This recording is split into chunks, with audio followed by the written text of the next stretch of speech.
Assalamualaikum warahmatullahi taala wabarakatuh to Madam Zarina and all the classmates. As for today's presentation, my group will be presenting our topic, which is vaccine hesitancy and COVID-19 vaccine rejection. My group members are Adriana, Syakirin, Asri, Muazzam, Shah, Mohmad, Firdaus, Bahari, Nur Zafira, Mohd Ismail, and me myself, Nur Ainaa Munirah, Zainal.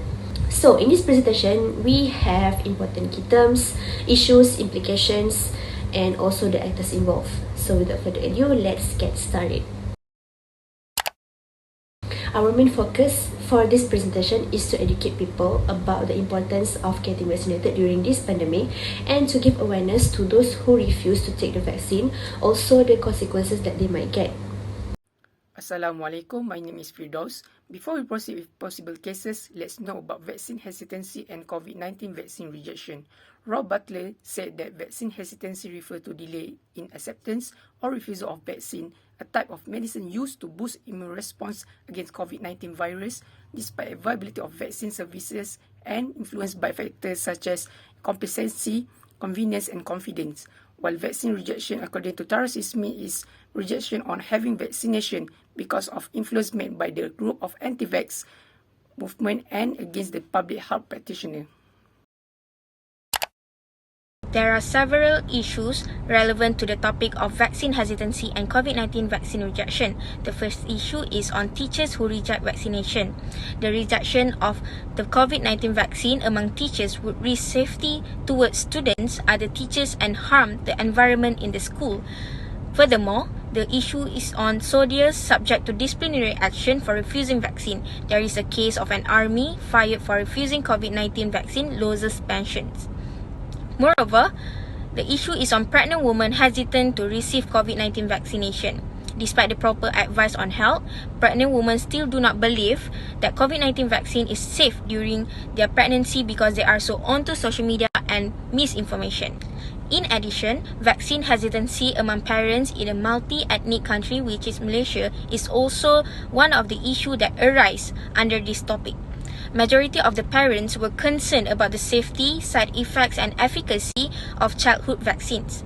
Last but not least is the issue on vaccine hesitancy among senior citizens. Some Malaysians aged above 60 still hesitate to register for their jabs, although they are generally familiar with the federal government's application.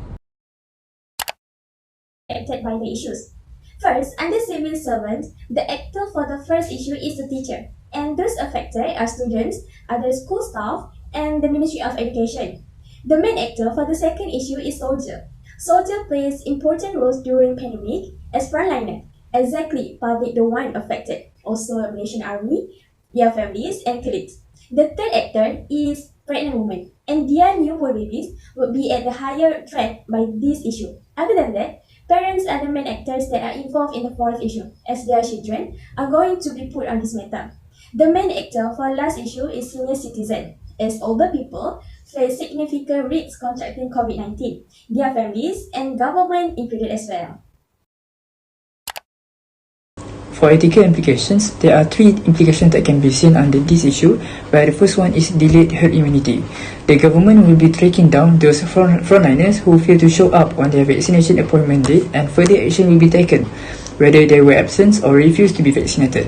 Besides that, data shows that in Kelantan, Kedah, Perlis and Sandakan indicates the highest number of people fail to show up on their vaccination date. Secondly, job dismissal. Director General of Public Service Department urged all the civil servants to get their vaccination before 1 November 2021 or disciplinary action will be taken. He also reminded that those unvaccinated civil servants will give a bad impact on the government immunization program and showed a negative image of civil servant as a whole. Lastly, losing privilege. Those unvaccinated individuals are prevented to enter any public places such as malls, shopping malls, and even dine in at restaurants where it requires them to show the digital certificates, and only those who have completed the vaccination are provided with the digital certificates.